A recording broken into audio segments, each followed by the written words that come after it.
우리가 어느덧 히브리서 11장의 말씀을 공부하게 되었습니다. 히브리서를 공부하면서 1장부터 10장까지 오는 동안에 히브리서가 참 쉬운 이야기가 아니구나, 많은 구약적 배경의 이야기들이 이 안에 담겨져 있기 때문에 좀 어려운 그러한 부분들도 많이 등장을 했지만, 이제 11장에 딱 도착하였을 때에는 우리가 이 히브리서 11장은 교회를 좀 다녀보신 분들이라면 적어도 이 히브리서 11장은 믿음장이다.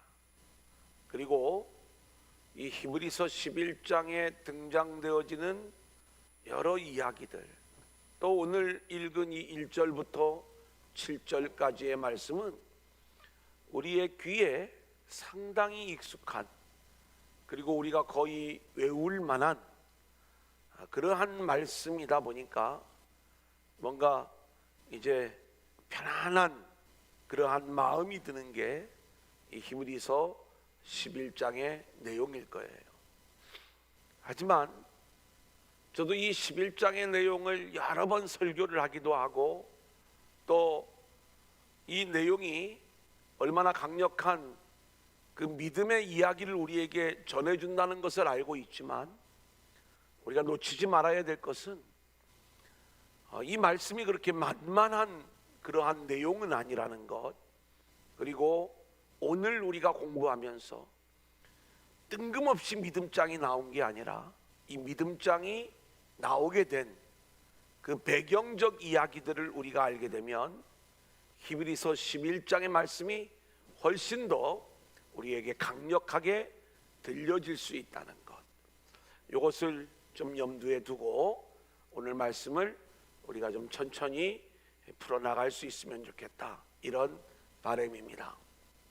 그러면 1장부터 10장까지 우리가 다루었던 내용들을 제가 한 10분 정도 이렇게 그 내용들을 한번 정리를 해드리고, 그리고 오늘 11장 1절부터 7절까지 왜 히브리 저자가 믿음의 이야기들을 꺼내면서 구약에 등장하는 사람들의 믿음을 우리 가운데 이야기해주고 있는가, 이 내용을 우리가 함께 찾아보도록 하겠습니다. 히브리서는 편지라고 말씀을 드렸죠.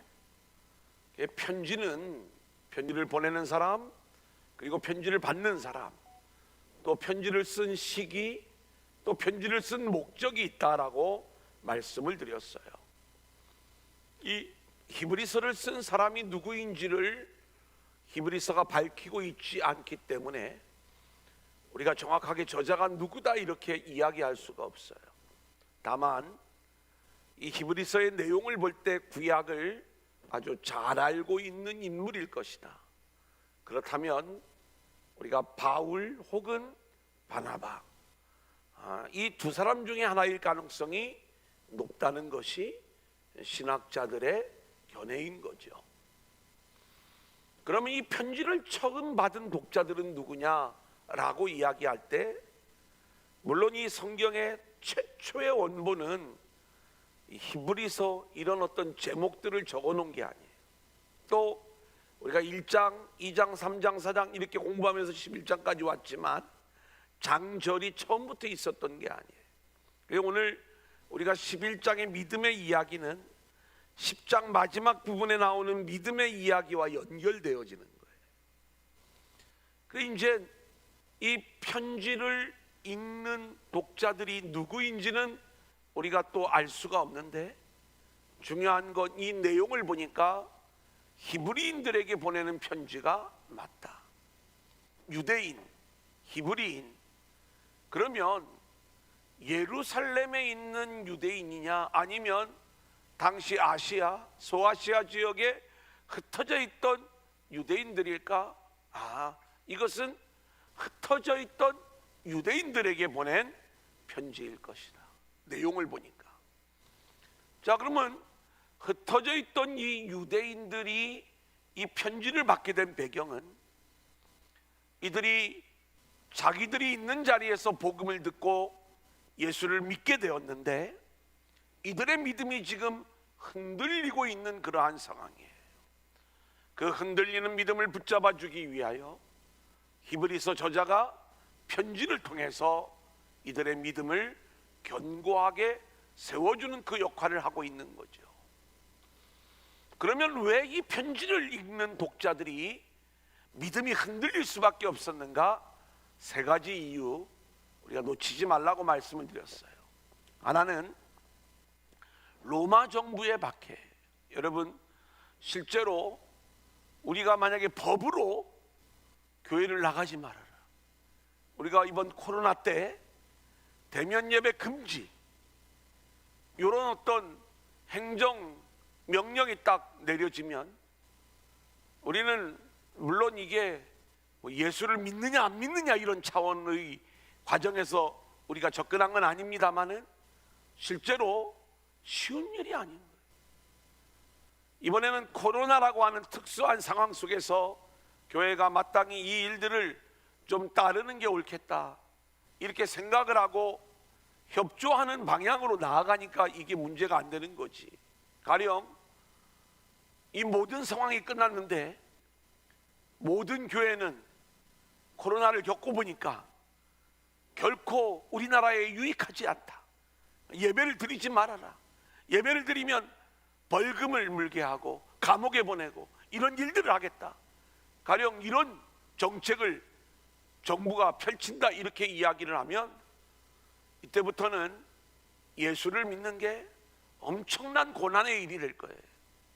당시에 이 흩어진 유대인들은 이런 어려움이 있었어요. 예수 믿는 것이 로마 정부로부터 탄압을 받는 그러한 일이었어요. 뿐만 아니라 유대인들은 어느 지역을 가든지 10명이 모이면 회당을 짓고 10명이 안 되면 기도처를 만들고 그러면서 유대인 공동체를 형성하고 살았어요. 여러분, 우리가 외국으로 이민을 가거나 유학을 가거나 또 뭔가 여러 가지 일들로 한 2년 3년 뭔가 출장 또는 주재원으로 이렇게 갈 때 거기에 있는 한인들의 도움을 받지 않으면 그 안에서 정착하고 적응해 나가는 것이 굉장히 어려워요. 이민교회 목사님들 이야기를 들어보면 한국에서 누가 2년 동안 아니면 3년 동안 뭔가를 좀 배우기 위하여 또는 회사 일로 인하여 온다 그러면은 이 목사님들이 공항에서부터 이제 그 사람을 마중 나가서 그 지역에 잘 정착할 수 있도록, 예, 거기에 오는 사람도 이 교회와 목사님의 도움이 필요하니까 그렇게 열심히 목사님과 밀월 관계를 딱 즐기다가 이제 서로 필요에 의해서 이제 교회의 도움을 받지 않아도 살만하면 그 다음부터 이제 교회를 잘 안 나온다는 거예요. 참, 그게 이제 이민교회 목사님들이 하는 이야기예요. 어쨌든 어느 지역에 있든지 간에 우리 한인끼리도 서로 김치 담그면 김치도 좀 나눠 먹어야 돼요. 뭔가 서로 한 공동체를 형성을 해야 그 가운데 잘 살아갈 수가 있는데 지금 이 유대인들은 예수를 믿는다는 이유 하나만으로 유대인 공동체에서 왕따를 당하는 거예요. 이게 두 번째 어려움이었어요. 게다가 유대인 공동체 그들이 자꾸 회유를 하는 거예요. 예수 내려놓고 다시 유대교로 돌아와라. 게다가 이들은 이제 믿음 자체가 흔들리고 있습니다. 왜냐하면 실제로 이들은 자신들이 붙잡고 있는 예수님이 여태까지 유대교에서 믿어왔던 제사법 이것보다 뛰어난 걸 잘 모르겠는 거예요.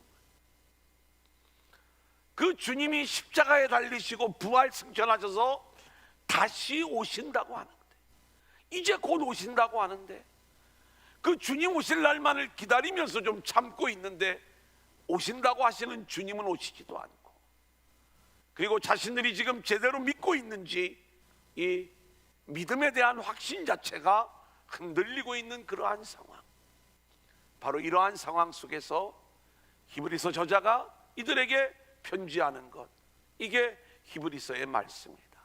그래서 그들에게 이런 이야기를 해주는 거예요. 지금 너희들이 유대교에서 믿어왔던, 그리고 구약에서 그렇게 중요하다고 생각하고 있었던 그 모든 존재들보다 지금 붙잡고 있는 예수님이 훨씬 더 뛰어난 존재야. 천사보다 뛰어나신 그리스도, 모세보다 뛰어나신 그리스도, 여호수아보다 뛰어나신 그리스도, 그리고 그토록 너희들이 자랑하는 제사장, 우리 주님은 아론 계열의 제사장은 아니지만 이 아론 계열하고는 비교할 수 없는 멜기세덱의 반차를 따라서 이 땅에 오신 제사장이신데, 그 예수님으로 말미암아 이제는 이 구약에 이야기되어졌던 모든 것들이 완성이 되어지는 거예요. 그래서 우리가 유대교에 있을 때 붙잡고 있었던 성막, 제사법, 이런 것들은 전부 다 모형이고 그림자에 불과한 거고, 실제로 오신 분이 주님이시기 때문에 진짜가 나타났고, 진짜가 나타났으면 이 모형과 그림자는 사라지는 게 맞는 거야. 이 이야기를 이제 이 편지를 통해서 하고 있는 거예요. 자, 그러면서 우리가 구약에서 율법의 제사는 우리의 죄를 드러나게 하고, 제사를 드리는 그 순간 잠시 우리의 죄를 가리울 수는 있지만 우리를 온전하게 못하는 게 이게 율법의 제사인데, 우리를 온전하게 하시기 위하여 하나님이 한 몸 그리스도를 예비하셨고, 이 주님이 이 땅에 오셔서 우리를 위하여 단번에 완전한 제사를 드려주심으로 우리를 죄로부터 영원히 온전하게 해주신 거예요. 율법의 제사로는 온전하지 못하지만 예수님으로는 우리가 온전함을 얻을 수가 있어. 이 내용을 이야기하면서 또 하나는, 지금도 제사장들은 매일매일 제사를 드리는데 서서 하나님을 섬기는 그러한 제사를 드리잖아. 제사를 끝내고 나서 앉아 있을 수가 없는 것이 또 죄를 짓기 때문에 매일 서서 제사를 드릴 수밖에 없지만, 우리 주님은 단번에 완전한 제사를 드리셨기 때문에 이제는 하나님 우편에 앉아 계셔서 원수들이 굴복할 때까지 기다리고 계시는 거예요. 자, 그러니까 우리 주님이 얼마나 우리를 위하여 합당하면서도 완전한 제사장인 줄 알겠지. 그 주님을 우리가 붙잡고 있다면 우리는 우리의 믿음으로, 또 참된 마음과 그 믿음을 가지고 하나님께로 나아갈 수 있는 그러한 존재들이 되어야 돼. 너희들이 믿음이 흔들리면서 어느 순간 모임이 흔들려버려 모이기를 패하는 습관이 들어버리고 말았는데, 우리가 이렇게 모이기를 패하는 어떤 사람들처럼 하지 말고 이제부터는 예수님 확실하게 붙잡고 더 열심히 우리가 모여서 우리의 사명을 감당하자는 이야기를 하면서 믿음의 담대함을 버리지 말라고, 그리고 주님 오실 때까지 너희에게 인내가 필요한 것이고, 그리고 그 인내하면서 오직 의인은 믿음으로 말미암아 사는 거야.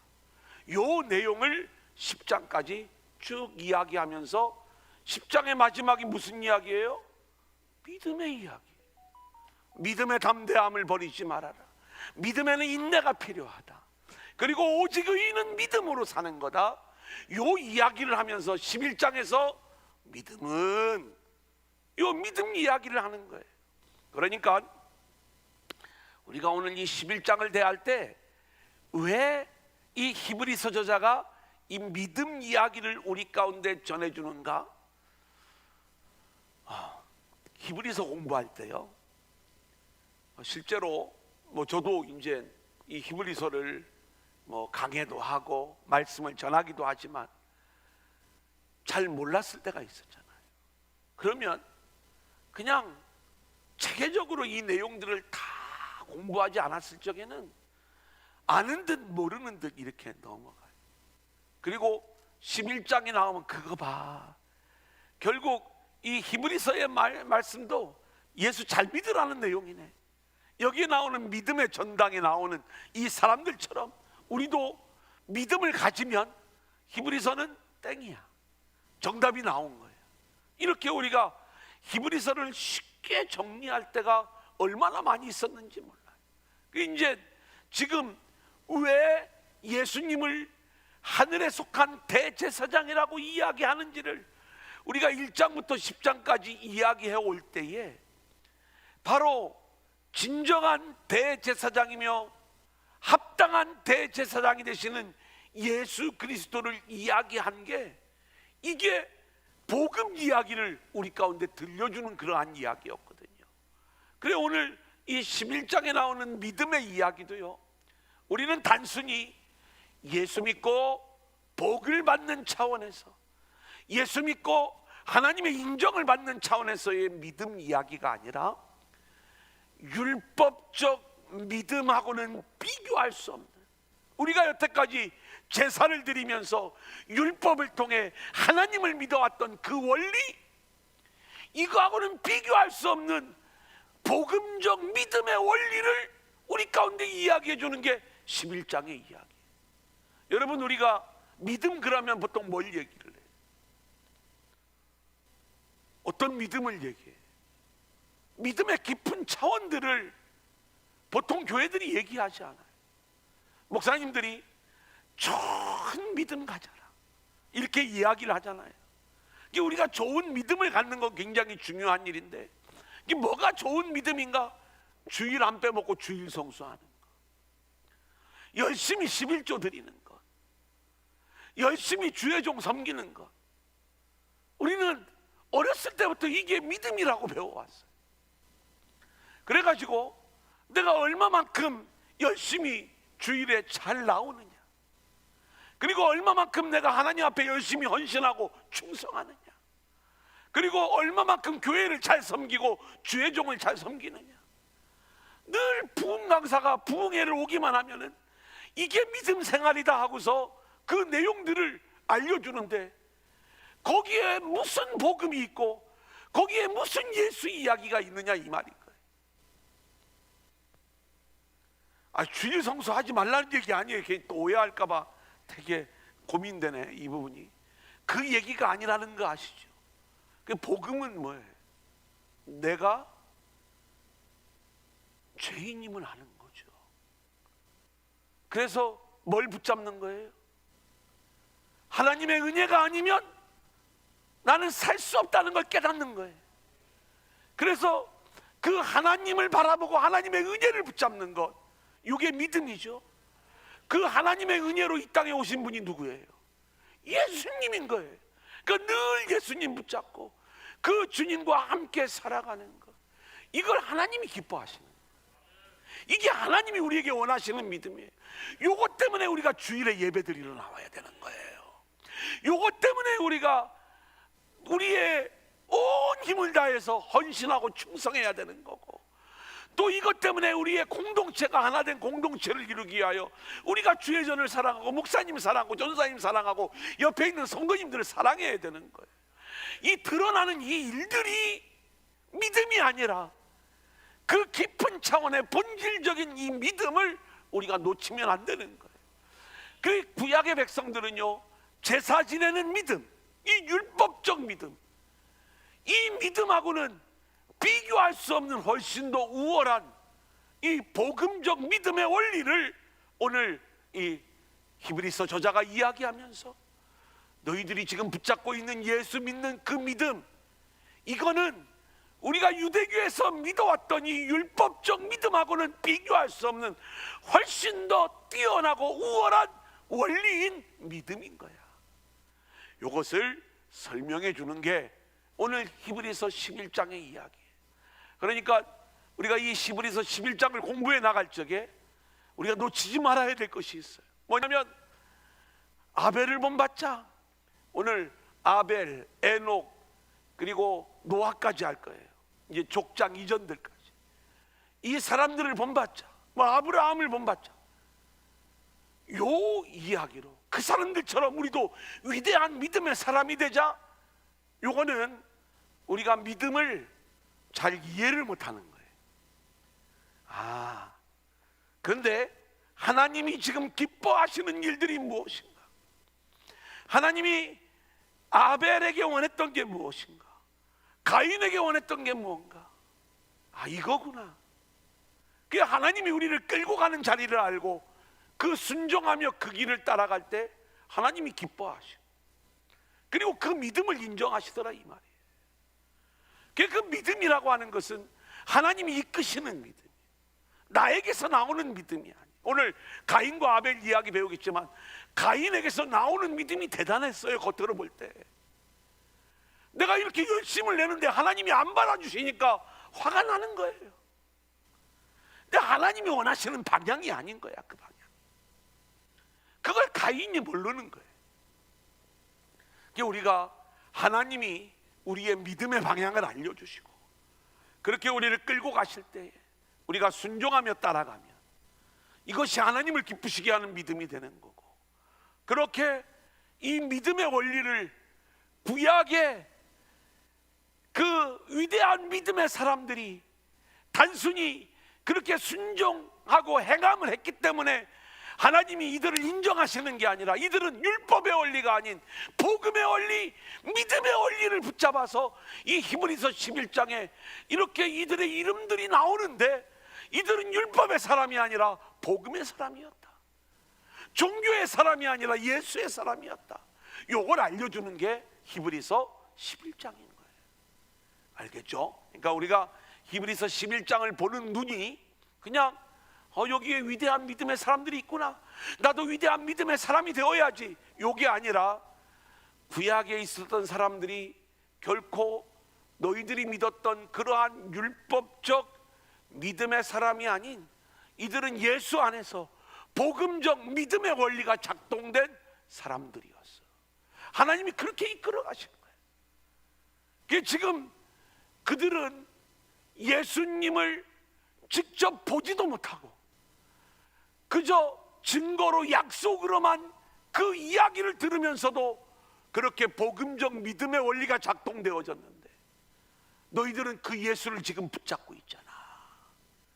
그 예수를 지금 붙잡고 있다면 너희들에게서, 너희들이라는 건 지금 여러분 얘기하는 게 아니라 이 히브리서를 읽는 사람들을 얘기하는 거예요. 저자가 너희들에게서는 진짜 그 예수님 붙잡는 그 흔들리지 않는 믿음이 나와야 되는 것 아니겠어? 이 얘기하는 거예요.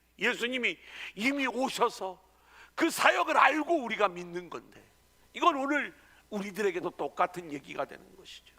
자, 그 내용을 제가 쭉 써놨어요. 그냥 간단하게 읽으면서 좀 넘어가겠습니다. 1번, 히브리서 11장은 단순한 믿음의 이야기가 아니다. 많은 사람들은 히브리서 11장을 믿음의 선진들의 이야기로서 믿음의 전당이라고 부르는데 맞는 말이기는 하지만 지금 히브리서 저자가 믿음을 이야기하는 것은 구약의 그 어떤 것들보다 뛰어나신 예수 그리스도를 말하고 있는 거예요. 그렇기 때문에 히브리서 11장의 믿음을 구약의 율법보다 우월한 원리로서의 믿음으로 살펴보는 게 바른 방향이다. 2번, 히브리서 1장부터 10장까지 구약의 제사법과 관련하여 그리스도의 우월함을 보여주다가 11장에서는 믿음의 우월함을 말하기에 많은 사람들은, 대부분의 사람들은 이 1장부터 10장까지의 말씀을 퉁쳐버려요. 결국 예수 잘 믿으라는 얘기구나. 그래서 이 11장의 믿음을 아주 단순하게 정리하려고 하는 그러한 경향들이 있는데 곤란하다는 거예요. 우리가 같은 흐름과 같은 맥락과 같은 원리로서 이 11장의 믿음의 이야기를 읽어 나갈 수 있어야 된다는 거죠. 그렇다면 율법의 행함과는 비교할 수 없는 우월한 믿음의 원리를 우리는 이 11장에서 깨달아야 되는 거예요. 주일 성수 잘해라, 11조 잘 드려라, 목사님 잘 섬겨라, 이런 차원의 믿음이 아니라 훨씬 더 복음적 차원의 진짜 믿음, 그 믿음의 원리를 우리가 알아야 되는 것이죠. 자, 그렇다면 히브리서 저자는 10장의 마지막에서 믿음의 담대함을 버리지 말아라, 믿음에는 인내가 필요하다, 오직 의인은 믿음으로 말미암아 사는 것이다, 이렇게 이야기를 하고 나서 11장에 믿음은 이런 거야, 이렇게 정리를 해줘요. 자, 어떤 내용인지, 자, 1절부터 3절까지 한번 읽어보겠습니다. 믿음은, 시작. 믿음은 바라는 것들의 실상이요 보이지 않는 것들의 증거니 선진들이 이로써 증거를 얻었느니라. 믿음으로 모든 세계가 하나님의 말씀으로 지어진 줄을 우리가 아나니 보이는 것은 나타난 것으로 말미암아 된 것이 아니니라.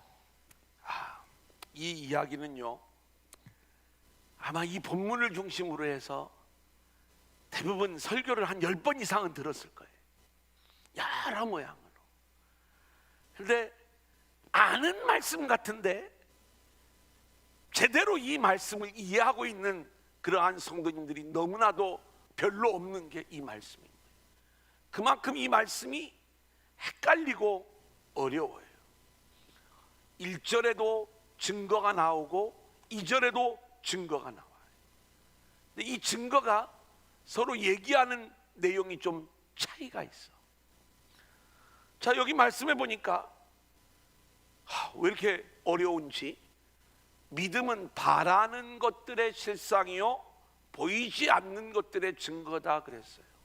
한번 따라하겠습니다. 바라는 것들, 바라는 것들, 보이지 않는 것들. 보이지 않는 것들. 여러분 이걸 알아야 되겠죠, 그죠? 그러면 우리 예수 믿는 사람이 바라는 게 뭐예요? 구원, 하나님 나라죠, 그죠? 그러니까 그 하나님 나라, 구원을 누리는 그 기쁨의 나라는요, 이게 우리가 바라는 건데, 이것이 예수 안에서 내 안에 이루어져 있음을 믿음으로 고백하는 것, 여러분 이것이 믿음인 거예요. 다시요, 내가 바라는 거는 미래적인 거예요. 주님이 저와 여러분을, 예수 안에 있는 우리들을 완성된 하나님 나라의 주인공으로 우리를 세워가세요. 이게 미래에 우리에게 일어날 일들이거든요. 그런데 이 바라는 것, 원하는 것이 예수 안에서 지금 나에게 실제적으로 이루어졌음을 믿음으로 고백하는, 바라는 것들의 실상, 예수 안에서 실제로 나에게 이루어져 있음을 확신하고 고백하는 것, 이게 믿음인 거예요. 그러면 저와 여러분 안에 예수가 들어와 있을 때, 여러분 그것이 하나님의 나라임을 우리가 알아야 되는데, 우리는 우리가 원하는 다른 내용들이 있어요. 뭐예요? 내가 땅에서 소원하는 일들이 있어. 뭔가 내가 원하는 나의 기준이 있어요. 이 땅에서 그 보이는 것, 이것이 이루어지는 게 믿음이 아니라 바라는 것들, 미래적인 그것이 예수 안에서 이미 나에게 이루어져 있음을 믿음으로 고백하면서, 내가 비록 이 땅에서 환난과 고난 가운데 있다 할지라도 예수 안에 있다면 나는 하나님 나라를 내 안에서 누리며 살아가고 있다라고 하는 그 믿음의 확신을 갖는 게, 이게 믿음의 실상인 거예요. 여러분에게 믿음이 있다라고 하는 것은 그렇기 때문에 하나님 나라가 내 안에서 고백되어져야 되는 거예요. 내 노력이 아닌 하나님의 은혜로, 예수로 이 일들이 고백되어지는 게, 이게 믿음의 세계라니까요. 두 번째는 보이지 않는 것들의 증거다 그랬어요. 여러분, 보이지 않는 것은요 영원한 거예요. 그리고 영적인 거예요.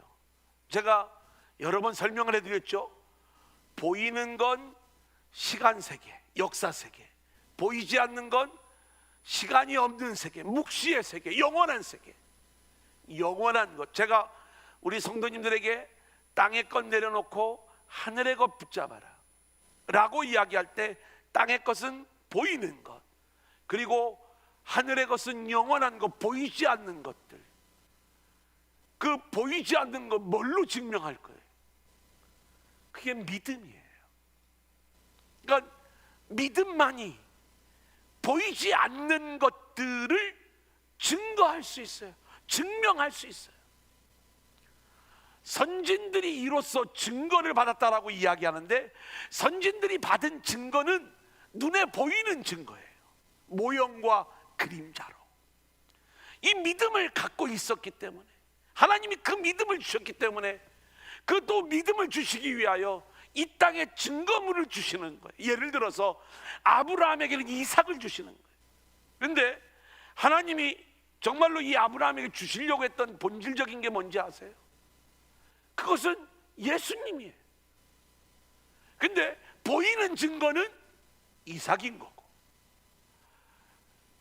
영은 보이지 않는 그 증거, 그것이 믿음으로 뭘 보는 거? 이삭을 보면서 장차 오실 예수 그리스도, 그 주님의 세계를 보는 게, 이게 바로 아브라함의 믿음이었던 거예요. 그러니까 보이지 않는 것들의 증거, 예수 안에서 하나님이 이루실 그 영원한 세계를 내가 믿음으로 고백하는 것, 이게 믿음의 세계인 거예요.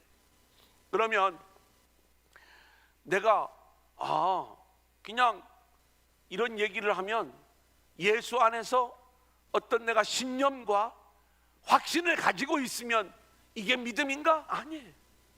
이 부분을 성경은 정확하게 이렇게 말씀하고 있어요. 우리 3절 한번 다시 읽겠습니다. 믿음으로 모든 세계가, 시작. 믿음으로 모든 세계가 하나님의 말씀으로 지어진 줄을 우리가 아나니 보이는 것은 나타난 것으로 말미암아 된 것이 아니니라. 이거예요.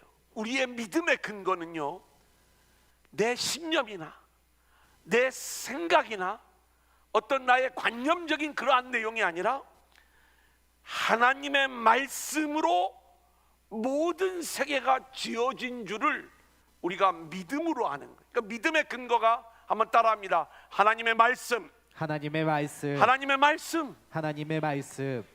여러분, 물론 기록된 하나님의 말씀이 여기에 있는 거고, 그리고 우리는 이 하나님의 말씀 속에 실제로 이 기록된 말씀이 나타나기 이전에도 하나님이 말씀으로 계속해서 이야기하셨던 그 내용들을 우리가 성경을 통해서 알 수가 있어요. 보이는 이 세계가 보이지 않는 하나님의 말씀으로 지어졌다는 거예요. 이걸 믿는 게 믿음인 거예요. 와, 여러분 한번 생각해 보세요. 하나님의 말씀이 바로 보이는 세계의 모든 것들이, 우리가 3절 말씀해 보니까 우리가 하나니 보이는 것은 나타난 것으로 말미암아 된 것이 아니니라.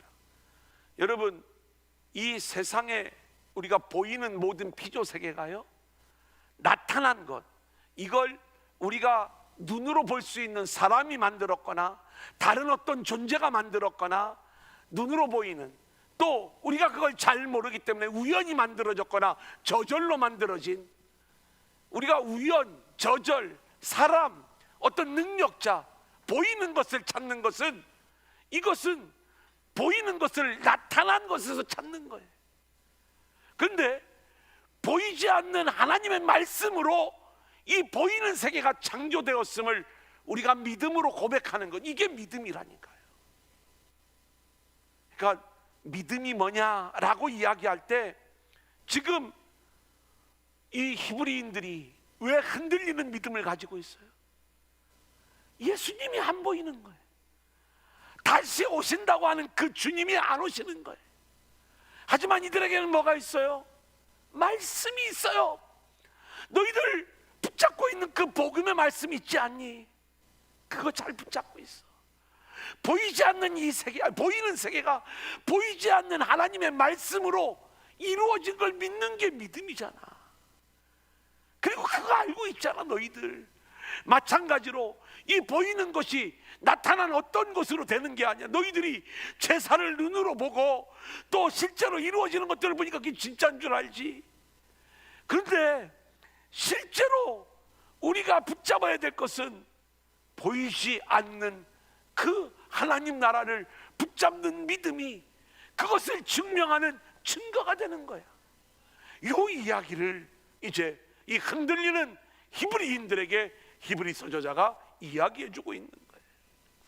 자, 그래서 그 내용을 제가 이제 쭉 설명을 한 건데 4번을 보겠습니다. 그런데 이 믿음의 근거는 우리들의 신념에 있는 것이 아니라 하나님의 말씀에 있다는 거예요.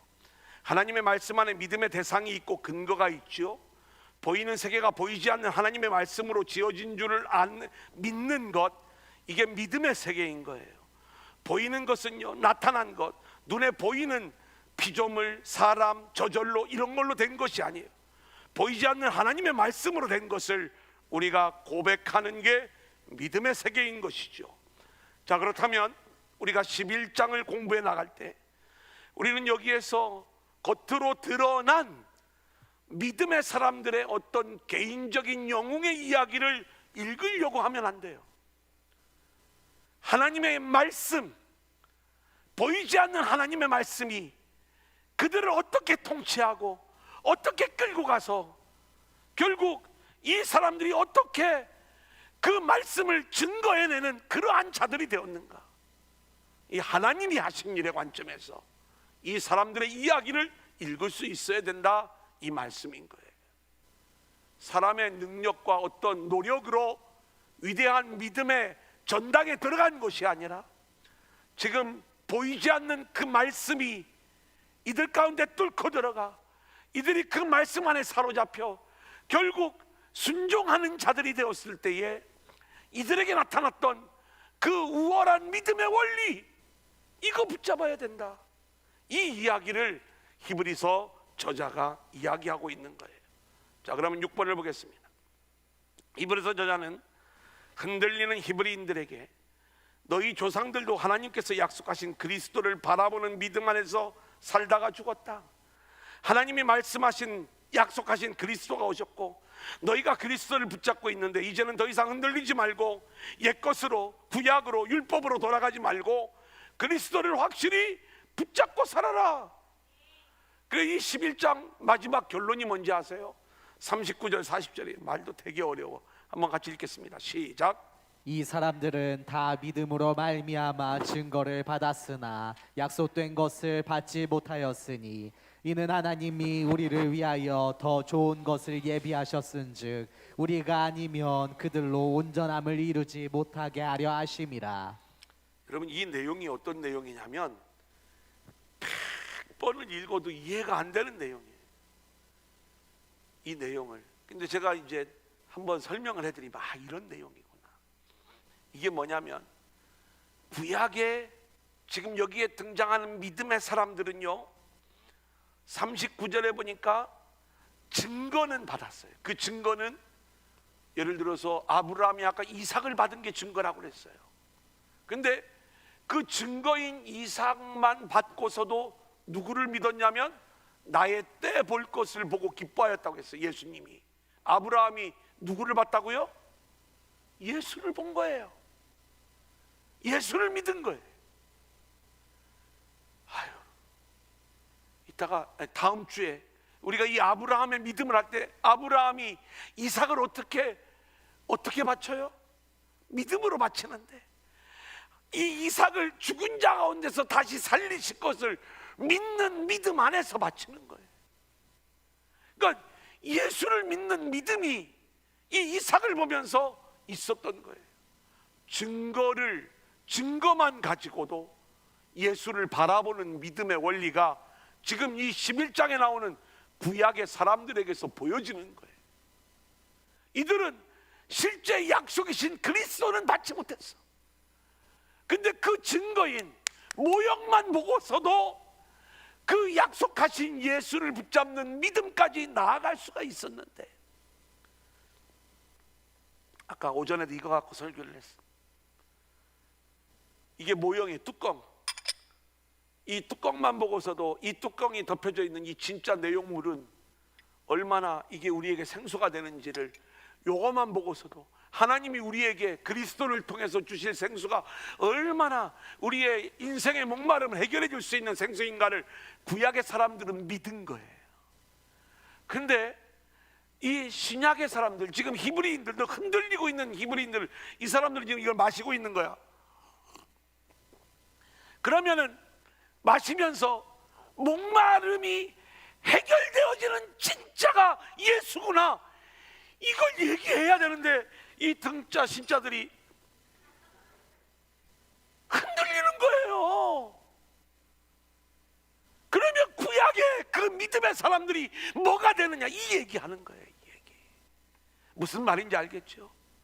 그래, 여기 40절에 우리가 아니면 그들로 온전함을, 그들이 아직 경험도 못 해본 예수의 이야기를 증거만 가지고도 바라보며 믿음의 원리를 가지고 그 놀라운 믿음을 우리 가운데 보여주었는데, 너희들은 그 실체를 맛보고도 흔들리고 있다면 그들의 그 믿음을 헛되게 하는 것 아니냐, 이 얘기를 이렇게 어렵게 만들어놨어요.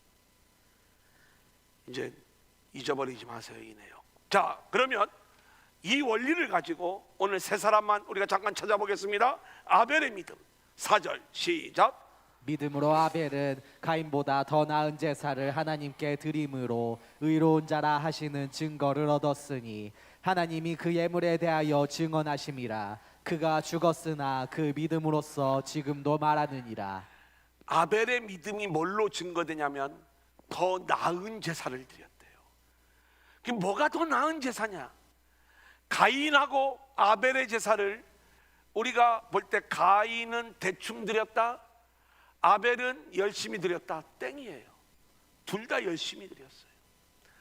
아벨은 많이 드렸고 비싼 것 드렸고, 가인은 싼 거 드리고 적게 드렸다, 땡이에요. 그런 얘기 아니에요. 가인은요 열심히 드렸어요. 최선을 다해서 드렸어요.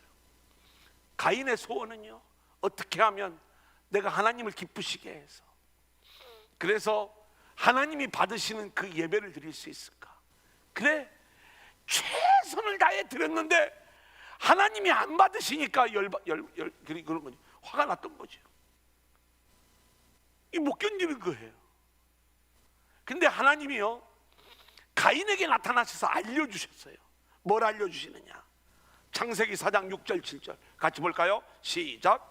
여호와께서 가인에게 이르시되 내가 분하여 함은 어찌 됨이며 안색이 변함은 어찌 됨이냐? 내가 선을 행하면 어찌 낯을 들지 못하겠느냐? 선을 행하지 아니하면 죄가 문에 엎드려 있느니라. 죄가 너를 원하나 너는 죄를 다스릴지니라. 예배를 드리고 난 이 가인을 하나님이 찾아오셔서 하나님의 뜻을 알려주는 거예요. 하나님이 원하시는 게 뭐예요? 죄의 문제가 해결되는 거예요. 그런데 이 가인은요 하나님을 예배하는 열정이 있었어요. 하지만 자기가 어떤 존재인지를 모르는 거예요. 죄인인 걸.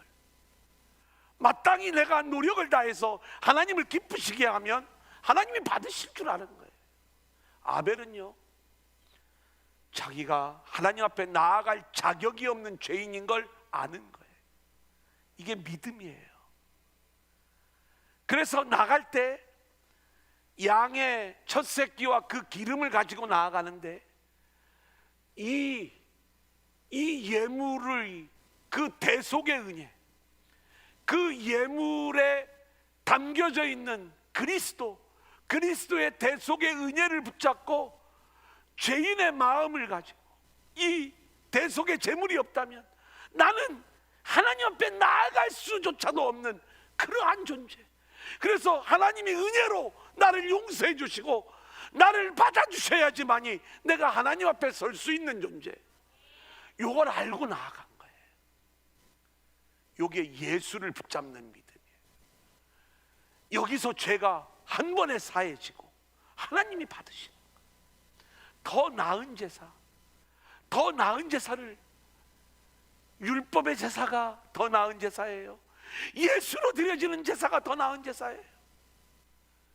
갈수록 그 지금 1장부터 10장까지 얘기했던 그 제사 이야기를 여기서 이 아벨의 믿음을 가지고 우리한테 얘기해 주고 있는 거예요. 알겠죠? 뭔지? 자, 이번에는 에녹의 믿음입니다. 11장 5절로 6절 시작. 믿음으로 에녹은 죽음을 보지 않고 옮겨졌으니 하나님이 그를 옮기심으로 다시 보이지 아니하였느니라. 그는 옮겨지기 전에 하나님을 기쁘시게 하는 자라 하는 증거를 받았느니라. 믿음이 없이는 하나님을 기쁘시게 하지 못하나니 하나님께 나아가는 자는 반드시 그가 계신 것과 또한 그가 자기를 찾는 자들에게 상 주시는 이심을 믿어야 할지니라. 여러분, 이 에녹의 믿음에 대해서 히브리서가요 정확하게 왜 이 에녹의 믿음이 하나님이 원하시는 믿음인가를 우리 가운데 알려주는데, 우리는 에녹하면 생각나는 게 뭐예요? 동행, 그죠? 하나님과 300년을 동행. 에녹이 365년을 살아요. 그런데 65세에 누구를 낳아요? 무두셀라를 낳고 300년을 하나님과 동행하다가 하나님이 데려가셔. 이야, 나도 그렇게 살았으면 좋겠다. 이제 이런 생각을 하잖아요. 그런데 오늘 이 5절 6절의 에녹의 믿음에 있어서의 키워드는요, 동행이 아니라 하나님을 기쁘시게 하는 자예요. 5절에 하나님을 기쁘시게 하는 자라는 증거를 얻었고, 6절에 보니까 하나님을 기쁘시게 하는 그 내용은 믿음이다. 믿음이 없이는 하나님을 기쁘시게 하지 못한다. 이 에녹의 믿음을 이야기하면서 그 믿음 때문에 에녹은 하나님을 기쁘시게 한 거예요. 그러면 에녹이 하나님을 기쁘시게 한 그 근거가 어디에 있느냐? 65살까지는 하나님과 동행하지를 못했어요. 근데 65살에 누구를 낳냐면 아들을 낳았는데 하나님이 이름을 무두셀라로 알려주시는 거예요. 그 무두셀라를 낳고 나서부터 300년을 하나님과 동행을 했는데 이 삶이 하나님을 기쁘시게 하는 삶이 되었다는 거예요. 왜요? 그 아들을 낳는데 하나님이 이름을 뭐라고 무두셀라라고 짓는, 이 무두셀라라고 하는 이름의 뜻은요, 창을 던지는 자라는 뜻이에요. 도대체 그 창을 던지는 자라는 뜻이 뭐냐? 이 창을 던진다는 것은 고대 부족 사회에서는요, 이 창을 던지는 자가 그 부족 사회를 지키는 자였어요. 그렇기 때문에 이 창을 던지는 자가 죽으면 이 부족 사회에는 멸망이 오는 거예요. 그래서 여러분들이 이 무두셀라라고 하는 그 뜻을 어떤 성경에는 그가 죽으면 멸망이 온다, 그가 죽으면 심판이 온다, 이렇게 써 있는 성경책을 가지고 있는 분들이 있을 거예요. 그거는 창을 던지는 자를 의역을 해놓은 거예요. 그렇게. 이 무드셀라라는 거. 그러면 이 에녹이요, 자기 아들을 낳고 나서 하나님이 이 아들이 죽으면 멸망이 오는 그 계시를 하나님이 주신 거예요. 그때 이 에녹은 깨닫는 거예요. 나는 내 아들이 언젠가는 죽을 거예요. 그가 죽으면 심판이 와요. 나는 심판 아래 놓여진 인생이고, 그런 죄인된 인생이고, 나의 죄로 인하여 내가 언젠가는 이 심판으로 내 인생이 끝나버린 인생인데, 내가 붙잡을 수 있는 분, 하나님의 은혜밖에 없는 거예요. 그 하나님을 붙잡는 그 믿음이, 자기가 죄인임을 알고 하나님의 은혜에만 기대어 그 하나님과 동행하는 이 모습이 하나님을 기쁘게 하는 거예요. 그러니까 오늘 믿음은 그 믿음을 얘기하는 거예요. 흔들리는 이 지금 히브리인들이, 그래, 그게 예수 붙잡는 거구나. 내가 지금 죄인으로 영원한 멸망을 받을 수밖에 없는 심판 가운데 있는 존재인데 하나님의 은혜를 붙잡는 게 예수 붙잡는 거구나, 이걸 알아듣는 거예요. 그래서 그 믿음이 세워지기를 원하는 이 마음에서 에녹의 믿음을 오늘 히브리서 저자는 얘기하고 있는 거예요. 세 번째는 노아의 믿음이에요. 11장 7절 같이 볼까요? 시작. 믿음으로 노아는 아직 보이지 않는 일에 경고하심을 받아 경외함으로 방주를 준비하여 그 집을 구원하였으니 이로 말미암아 세상을 정죄하고 믿음을 따르는 의의 상속자가 되었느니라. 노아는요, 여기 보니까 보이지 않는 일에 경고를 받았어요. 하나님이 물로 세상을 심판하시겠다는 거예요. 심판 아래에 있는 세상을 노아는 알았어요. 그걸 믿음으로 받아들이는 거예요. 아, 세상 많은 사람들은요, 방주를 지어 놓고서도 그 방주 안에 들어오라고 하는 이 이야기를 믿지를 않는 거예요. 소돔과 고모라가 멸망당하는 이야기를 농담으로 여기는 거예요. 이게 불신자들의 생각이에요. 근데 우리가 죄인이어서 결국 하나님의 심판을 받아 마땅한 그러한 존재라는 것을 아는 사람만이 하나님의 말씀을 붙잡을 수가 있는 거예요. 그 말씀이 뭐예요? 방주를 지으라는 거예요. 다른 말로 이야기하면 뭐예요? 예수님 붙잡으라는 얘기예요. 이걸 노아는 믿음으로 순종했어요. 그래서 그가 의의 상속자가 된 거예요. 그러니까 죄인이었지만 하나님의 은혜 안에서 결국 의의 후사가 되는 이런 은혜가 노아에게 임했던 거예요. 지금 이 흔들리는 히브리인들, 막 믿음이 흔들려 예수 붙잡고 있는데 너희들 제대로 붙잡고 있는 거야. 지금 구약에 열심히 제사하는 그 제사가 너희들을 구원하는 게 아니라 우리에게는 소망이 없고 가능성이 없기 때문에 하나님이 예비된 한 몸 그리스도를 보내주셨는데 그 우리를 영원히 완전하게 하실 그 그리스도를 너희들이 붙잡고 있잖아. 그거 붙잡는 게 하나님을 기쁘시게 하는 거고, 그걸 붙잡는 게 하나님께 더 나은 제사를 드리는 거고, 그걸 붙잡는 게 의의 후사가 되는 이 일들이 되는 거야. 아벨을 봐라, 에녹을 봐라, 노아를 봐라. 이들이 구약의 어떤 율법을 따라갔던 자들이 아니라 결국 하나님이 원하시는 그 믿음의 원리를 따라갔던 자들이야. 복음적 믿음. 너희들 그거 붙잡고 있어. 그 예수 놓치면 안 돼. 요 얘기를 들려주고 있는 거예요. 오늘 여기까지입니다.